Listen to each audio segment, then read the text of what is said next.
Well, Boy Dila, ikaw ngayon ang dinidilaan. Bleh. Paano ka nakakatapos sa gabi yan? Paano ka babalik sa simbahan mo patapos na lang lahat ng ginawa mo sa Kongreso? Di ba ang Diyos ay pag-iibig? Wala kang pinakita kung hindi contempt nung ikaw ay nakaupo sa Kongreso. There is a God, and that God has punished you, Boy Dila. Peña Bante, si Boy Dila, di ba? Well, delat, hindi ka pa rin makakaupo. Abaya mong akala niya, siya ay makakaupo na bilang kongresista, miski siya ay natalo nitong si Joey Uy. Kung matatandaan niyo po, natalo siya bilang isang kongresista at ito naman po ay parusa ng taong bayan sa kanya dahil sa kanyang Boy Dilang ginagawa sa Kongreso, kung saan binaboy niya yung proseso ng Kongreso at ginawa niyang talagang instrumento para gipitin ang mga Duterte at kanilang mga aliado. Well, nakatikim po siya ng hagupit ng taong bayan. Pero si Boy Abante, si Boy Dila, abay umasa na siya'y makakaupo. Bakit? Kinuntsaba ata ang COMELEC. Kinuntsaba ang COMELEC at sinabi na hindi raw natural born Filipino itong kalaban na si Joey Uy. Well, alam niyo po, sa ating saligang batas, dati-rati po, under the 1935 Constitution, dapat para ikaw ay maging natural born Filipino, ang tatay mo ang dapat maging Pilipino. Pero binago na po yan. Mula po, kung hindi ko nagkakamera, 1973 Constitution. No? Ngayon po, kay tatay, kay nanay ay natural born Filipino, sapat na po yan para isang Pilipino ay maging natural born Filipino. Sa kaso po ni Joey Uy, talaga naman po ang tatay niya ay naturalized Filipino, pero nanay niya ay natural born Filipino. At dahil ang nanay niya ay natural born Filipino, syempre siya ay natural born. Pero nakapagtataka po, bakit po ang second, yung parang second, anong tawag doon, division ng COMELEC ay nagdesisyon na babaliwalain ang kanyang Certificate of Proclamation dahil daw po di umano sa pagiging hindi natural born. Kasi sa saligang batas natin, hindi sapat na ikaw ay Pilipino. Kasi po pwede ka maging Pilipino through naturalization. Yung nag-a-apply ka no, sa hukuman o sa OSG. Kinakailangan talaga ang natural born ay meron kang dugong Pilipino. Kung ikaw ay, ang nanay mo o tatay mo ay Pilipino, whether or not married o hindi. Ang punto po is nakapagtataka kung bakit matapos maproklama si Uy, saka siya i-disqualify.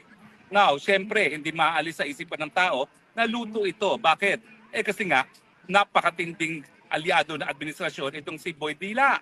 At siguro dahil siya matinding kaalyado ng administrasyon, syempre, napabura, no? Yan po iniisip ng marami.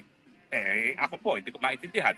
Kung talagang pinakita naman ni Joey Uy na siya, ang nanay niya ay natural born Filipino, talagang wala pong kaduda-duda. Simple lang po yan. Sa mga abogado, alam namin yan na hindi kinakailangan na tatay lamang ang maging natural born Filipino. So nakapagtataka po yung decision na yan kung totoo naman na ang nanay niya ay natural born Filipino. Wala pong basihan. At saka bakit atat na maanal yung proclamation? Alam niyo po, iba ang eleksyon ng Kongreso. Bakit? Kasi hindi po gaya ng Senado na merong 12 naiiwan. Wala pong naiiwan na kongresista dito sa Pilipinas. Kada 3 taon, talagang nauubos ang kanilang termino. At kung hindi mapoproklema ang mga kongresista, wala tayong kongreso. Dahil nga po importante na magpatuloy ang gawain ng kongreso, dahil ang pinaka-importanteng gawain nila pagdating ng Hulyo ay yung pantao ng budget, nakasaad sa ating Omnibus Election Code na wala talagang tinatawag na pre-proclamation controversy ang mga kongresista. Ibig sabihin, yung mga dayaan, hindi po pwedeng makonsidera yan. Basta tuloy-tuloy lang ang bilang ng boto at kung sino ang pinakamalaking boto, siyang madideklarang panalo as kongresista. Kasi importante na sa lalong mabilis na panahon, maproklema yung mga nananalong mga kongresista. Otherwise, wala tayong kongreso na gagawa ng budget pagdating ng July. So nakapagtataka na bagamat walang pre-proclamation controversy ang mga kandidato para sa kongresista, nagkaroon ng ganitong kontrobersiya pagdating kay Joey Uy. Now, ang pagkakaalam ko po, talaga naman pag ikaw ay nanalo na proklama na, at hindi pa nag-a-assume ng opisina, meron pa talagang jurisdiction ng COMELEC, no? Pero, ang COMELEC dapat magdesisyon pagdating sa issue ng citizenship sa hiwalay na aksyon na tinatawag ng co-waranto. Hindi ko po alam kung nagkaroon ng co-waranto yan. Kasi kung yan po ay yung nauna ng aksyon para ideklarang null and void yung kanyang certificate of candidacy, yan po ay sakop na ng pre-proclamation controversy. No? Importante na kapag naproklima na, magkaroon talaga ng direct challenge sa citizenship sa pamamagitan ng quo warranto. So hindi ko lang po alam kung yung decision na yan ay sa pamamagitan ng quo warranto petition, pero sa tingin ko po hindi, kasi napakabilis namang decision yan. Wala pang isang buwan ang eleksyon natin, meron silang decision sa quo warranto. So sa tingin ko, ito ay pa rin sa pre-proclamation controversy, no, na dapat hindi na-entertain ng COMELEC. Now, ang tanong, abay ang Boydila ay nag-celebrate na. At sabi niya, ipagpapatuloy daw niya ang gawain ng Huwad Committee. Well, Boydila, ikaw ngayon ang dinidilaan. Hindi ka uupo. Bakit? Well, ngayon po kasi, nagkaroon na ng bagong desisyon. Ang Korte Suprema, ito po yung Mangundadatsu versus COMELEC, na yung second placer rule ay hindi na po ipapatupad. Ano ba yung second placer rule? If for any reason, yung nahalal na opisyal ay na-disqualify at hindi mag-qualify doon sa kanyang opisina, yung second highest number of votes ang siyang uupo. Well, sabi ng Korte Suprema, hindi tama yan. Dahil sa eleksyon, merong pinili ang taong bayan. Ang second placer, bagamat siya ay second placer, hindi siya pinili ng taong bayan. So ang talunan, full stop, hindi po pwede na siya'y mapoproklima kung madidisqualify yung naproklima. Lalong-lalo na kung ang posisyon ay kongresista, kasi nga importante yung pagkakaroon ng mga kongresista, no? Otherwise wala tayong budget. So ito pong decision nito ay ito po ngayon ang applicable kay Boydila. Bagamat nagdidiwa na si Boydila na akala niya babalik siya sa Kongreso at mga api na naman siya sa Huwad Committee, hindi, Boydila. Buti nga, belat, hindi ka uupo dahil dito sa bagong desisyon ng Korte Suprema. Ang sabi ng Korte Suprema, ang binoto ng taong bayan, yung pinakamataas na boto. Kung if any reason matapos magproklima hindi siya makaupo, magkakaroon ng vacancy. Kinakailangan maghalal na naman ang taong bayan ng bagong kandidato o bagong kongresista pagdating dito nga sa kaso ni Joey Uy. Sabihin nating matalo si Joey Uy sa M-Bank kasi mula doon sa second division, mag-motion for reconsideration naman yan at dadalhin sa COMELEC. No? Pero ako naman naniniwala na karamihan naman, if not all of them, hindi, karamihan pala, may isa dong non-lawyer, no? Ay abogado, alam naman nila na kapag ang nanay natural-born Filipino pa rin yung anak. Pero if for any reason, hindi mabago itong desisyon nito at masustain na pa yan ng Korte Suprema, ang realidad, hindi uupo si Boydila. Kasi Boydila, kinakailangan, ikaw ang nanalo bago ka makaupo. Ikaw ay natalo. At ang sabi ng Korte Suprema, hindi mabubura yung pagkatalo miski pa ma-disqualify yung nanalo. Ang solusyon dyan, magkaroon ng special election.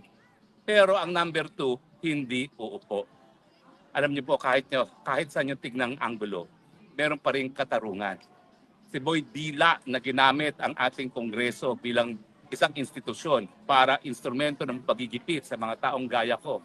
Ayun, sinuka ng kanyang mga constituents, matapos masuka, parang gumawa ng paraan na siya ang manalo kasi hindi ako mapaniwala na on its own yung COMELEC ang nag-disqualify kay Joey Uy. Sigurado ko na siya mismo ang nagsampa ng disqualification. Pero yun nga kung ako naman sinuka na ako ng aking mga constituents, hindi ko na pagpipilitan ng sarili ko, di ba? Ang sama naman nun, gahaman talaga sa kapangyarihan. May pagkakapal. Pero yun nga po, no, sinuka na siya at ang gusto pa rin niya ay siya pa rin ang umupo. Well, sorry ka na lang. Ang tawag dyan, karma. Karma, dahil hindi ka naging tapat sa iyong tungkulin. Ang trabaho ng kongresista, tagagawa ng pulisiya. Ang trabaho ng kongresista, bigyan ng solusyon. Ang problema ng kagutuman, ng mababang sweldo, ng kakulangan ng trabaho, at saka ang peace and order. Hindi trabaho ng kongresista na manggipit ng mga kalaban sa politika. Karma talaga yan. Lalong-lalo na sa isang tao na nagpapanggap na siya'y anak na isang ministro ng Panginoon. Yung mga kabastusan na ginawa mo sa akin at sa ibang tao sa Kongreso, yan ba'y gawain ng Kristiyano? Kapwa Kristiyano pa naman kita. Ano ba yan? Ewan ko ba sa pagdadasal ko hindi ko nga maintindihan bakit nagkaroon ng Kristiyano gaya mo kasi baka isipin ng maraming nanonood sa'yo na lahat ng Kristiyano gaya mo. At saka ano ba yung dila-dila mo pa? Hindi ko maintindihan, pahubad-hubad ka pa, padila-dila yan may gawain ng isang ministro na Panginoon. Kaya ka naman at hindi naman ako nagtataka na dahil dyan, bokya ka ngayon at ikaw ngayon ay ordinaryong mamamayan. Bagamat ikay nagdanais na makaupo, hindi mangyayari yan. Kahit anong lakas mo pa sa tambaluslos, magsanib puwersa pa kayo, bokya ka na. Dahil sa demokrasya, pag sinuka na ng taong bayan, hindi na hinihigop ang suka. At ang gusto mong mangyari, higupin ng taong bayan, sinuka nila. Hindi po yan mangyayari. At salamat na lang. At nandyan ang desisyon ng Korte Suprema. Moral of the story, talaga pong may karma. Moral of the story, the golden rule. Moral of the story, gampanan ang katungkulan na may katapatan at merong sinseridad. Para sa ganun, mamahalin ka ng iyong mga constituents at ang taong bayan. Alam mo, hindi kita kinaiinggitan. Dami mo nga sigurong kita dahil sa iyong pagiging malapit sa kusina dyan sa Kongreso. Damo ka siguro yung mga proyekto na alam naman natin na nagiging dahilan para kumita ang mga nasa puder. Pero, hit ka naman. Paano ka nakakatulog sa gabi niyan? Paano ka babalik sa simbahan mo patapos na lang lahat ng ginawa mo sa Kongreso? Di ba ang Diyos ay pag-iibig? Wala kang pinakita kung hindi contempt nung ikaw ay nakaupo sa Kongreso. There is a God, and that God has punished you, Boy Dila. Hindi ka uupo sa 20th Congress. Hallelujah! Praise the Lord! Yan talaga ang sinasabing God made justice.